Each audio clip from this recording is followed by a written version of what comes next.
जय श्री राम दोस्तों, आप सभी का फिर से स्वागत है। आज मैं लेकर आया हूँ एक और नई कथा धनतेरस की। जैसा कि आप सभी जानते हैं, कल धनतेरस है और हमारे हिंदू धर्म में धनतेरस को बहुत ही ज़्यादा धूमधाम से मनाया जाता है। दोस्तों, इस कहानी को सुनने से पहले मैं आपसे प्रार्थना करूँगा कि आप अपने सभी घर के सदस्यों को बुलाकर और मोबाइल को बीच में रख के सभी सुनें। इस कहानी को, इस कथा को पूरा सुनना है, जिससे कि आपको संपूर्ण कथा के बारे में संपूर्ण जानकारी प्राप्त हो सके। बच्चों को अवश्य ही इस कहानी को सुनाएं, जिससे कि हमारे सनातन धर्म की बच्चों को भी संपूर्ण जानकारी प्राप्त हो सके।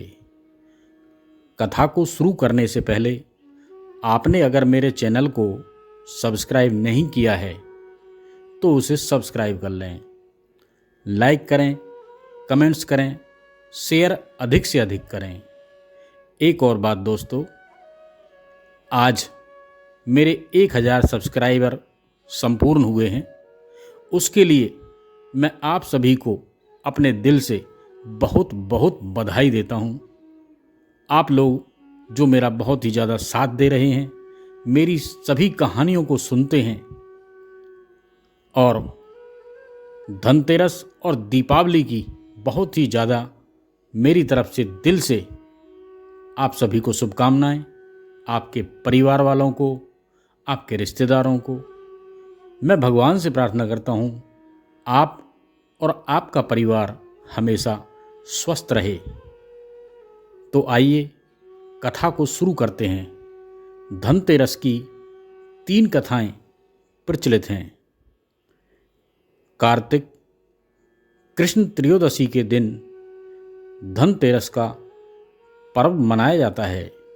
इस दिन भगवान धनवंतरी, माता लक्ष्मी, कुबेर और यम देवता की पूजा होती है। धनतेरस की कथा भगवान विष्णु, राजा बलि, माता लक्ष्मी के साथ ही धनवंतरी देव से जुड़ी है। आओ अब मैं आपको संपूर्ण कथा बताता हूँ। धनतेरस की ये पौराणिक और प्रमाणिक कथा। दोस्तों, धनतेरस की पौराणिक एवं प्रमाणिक कथा धनतेरस से जुड़ी कथा है कि कार्तिक कृष्ण त्रयोदशी के दिन देवताओं के कार्य में बाधा डालने के कारण भगवान विष्णु ने असुरों के गुरु शुक्राचार्य की एक आंख फोड़ दी।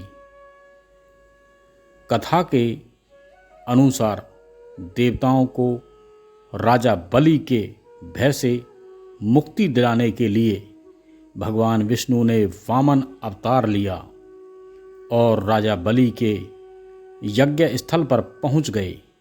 शुक्राचार्य ने वामन रूप में भी भगवान विष्णु को पहचान लिया और राजा बलि से आग्रह किया कि वामन कुछ भी मांगे उन्हें इनकार कर देना। वामन साक्षात भगवान विष्णु हैं, जो देवताओं की सहायता के लिए तुमसे सब कुछ छीनने आए हैं। बलि ने शुक्राचार्य की बात नहीं मानी। वामन भगवान द्वारा मांगी गई 3 पग भूमि दान करने के लिए कमंडल से जल लेकर संकल्प लेने लगे। बाली को दान करने के से रोकने के लिए शुक्राचार्य राजा बलि के कमंडल में लघु रूप धारण करके प्रवेश कर गए। इससे कमंडल से जल निकलने का मार्ग बंद हो गया। वामन भगवान शुक्राचार्य की चाल को समझ गए। भगवान वामन ने अपने हाथ में रखे हुए कुशा को कमंडल में ऐसे रखा कि शुक्राचार्य की एक आंख फूट गई। शुक्राचार्य छटपटाकर कमंडल से निकल आए। उसके बाद बलि ने 3 पग भूमि दान करने का संकल्प ले लिया। तब भगवान वामन ने अपने एक पैर से संपूर्ण पृथ्वी का नाप लिया और दूसरे पग से अंतरिक्ष को तीसरा पग रखने के लिए कोई स्थान नहीं होने के कारण बलि ने अपना सिर वामन भगवान के चरणों में रख दिया। बलि दान में अपना सब कुछ गंवा बैठा। इस तरह बलि के भय से देवताओं को मुक्ति मिली और बलि ने जो धन संपत्ति देवताओं से छीन ली थी, उससे कई गुना धन संपत्ति देवताओं को वापस मिल गई। इस उपलक्ष्य में भी धनतेरस का त्योहार मनाया जाता है। दूसरी कथा है, शास्त्रों में वर्णित कथाओं के अनुसार समुद्र मंथन के दौरान कार्तिक कृष्ण त्रयोदशी के दिन भगवान धन्वंतरी अपने हाथों में अमृत कलश लेकर प्रकट हुए। मान्यता है कि भगवान धन्वंतरी विष्णु के अंश अवतार हैं। संसार में चिकित्सा विज्ञान के विस्तार और प्रसार के लिए ही भगवान विष्णु ने धन्वंतरी का अवतार लिया था।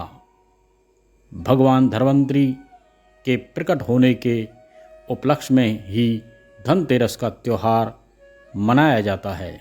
तीसरी कथा, उत्तरी भारत में कार्तिक कृष्ण पक्ष की त्रयोदशी तिथि के दिन धनतेरस का पर्व पूरी श्रद्धा व विश्वास के साथ मनाया जाता है। धन्वंतरी के अलावा इस दिन देवी लक्ष्मी और धन के देवता कुबेर की भी पूजा करने की मान्यता है। इस दिन को मानने के पीछे धन्वंतरी के जन्म लेने की कथा के अलावा दूसरी कहानी भी प्रचलित है। कहा जाता है कि एक समय भगवान विष्णु मृत्युलोक में विचरण करने के लिए आ रहे थे। तब लक्ष्मी जी ने भी उनसे साथ चलने का आग्रह किया। तब विष्णु जी ने कहा कि यदि मैं जो बात कहूँ तुम अगर वैसा ही मानो तो फिर चलो। तब लक्ष्मी जी उनकी बात मान गई और भगवान विष्णु के साथ भूमंडल पर आ गईं। कुछ देर बाद एक जगह पर पहुंचकर भगवान विष्णु ने लक्ष्मी जी से कहा कि जब तक मैं न आऊं तुम यहाँ ठहरो, मैं दक्षिण दिशा की ओर जा रहा हूँ, तुम उधर मत आना। विष्णु जी के जाने पर लक्ष्मी के मन में कौतूहल जागा कि आखिर दक्षिण दिशा में ऐसा क्या रहस्य है जो मुझे मना किया गया है, और भगवान स्वयं चले गए। लक्ष्मी जी से रहा न गया और जैसे ही भगवान आगे बढ़े लक्ष्मी भी पीछे पीछे चल पड़ी। कुछ ही आगे जाने पर उन्हें सरसों का एक खेत दिखाई दिया जिसमें खूब फूल लगे थे। सरसों की शोभा देखकर वह मंत्र मुग्ध हो गईं और फूल तोड़कर अपना श्रृंगार करने के बाद आगे बढ़ीं। आगे जाने पर एक गन्ने के खेत में से लक्ष्मी जी गन्ने को तोड़कर चूसने लगीं। उसी क्षण विष्णु जी आए और यह देख लक्ष्मी जी पर नाराज होकर उन्हें साफ दे दिया कि मैंने तुम्हें इधर आने को मना किया था पर तुम ने मानी और किसान की चोरी का अपराध कर बैठी। अब तुम इस अपराध के जुर्म में इस किसान की 12 वर्ष तक सेवा करो। ऐसा कहकर भगवान उन्हें छोड़कर क्षीर सागर चले गए। तब लक्ष्मी जी उस गरीब किसान के घर रहने लगीं। एक दिन लक्ष्मी जी ने उस किसान की पत्नी से कहा कि तुम स्नान कर पहले मेरी बनाई गई इस देवी लक्ष्मी का पूजन करो, फिर रसोई बनाना, तब तुम जो मांगोगी मिलेगा। किसान की पत्नी ने ऐसा ही किया। पूजा के प्रभाव और लक्ष्मी की कृपा से किसान का घर दूसरे ही दिन अन्न, धन, रतन, स्वर्ण आदि से भर गया। लक्ष्मी ने किसान को धन धान्य से पूर्ण कर दिया। किसान के 12 वर्ष बड़े आनंद से कट गए। फिर 12 वर्ष के बाद लक्ष्मी जी जाने के लिए तैयार हुईं। विष्णु जी लक्ष्मी जी को लेने आए तो किसान ने उन्हें भेजने से इनकार कर दिया। तब भगवान ने किसान से कहा कि इन्हें कौन जाने देता है, यह तो चंचला हैं, कहीं नहीं ठहरती, इनको बड़े बड़े नहीं रोक सके। इनको मेरा शाप था, इसीलिए 12 वर्ष से तुम्हारी सेवा कर रही थी। तुम्हारी 12 वर्ष सेवा का समय पूरा हो चुका है। किसान हठपूर्वक बोला कि नहीं, अब मैं लक्ष्मी जी को जाने नहीं दूंगा। तो दोस्तों, आपको ये कहानी कैसी लगी? अगर अच्छी लगी हो तो इसे ज़्यादा से ज़्यादा लोगों में शेयर करें, लाइक करें, कमेंट्स करें। फिर से कहता हूँ, अगर आपने मेरे चैनल को अभी तक सब्सक्राइब नहीं किया हो तो उसे सब्सक्राइब कर लें। तो फिर मिलते हैं एक और नई कथा के साथ। जब तक के लिए जय श्री राम।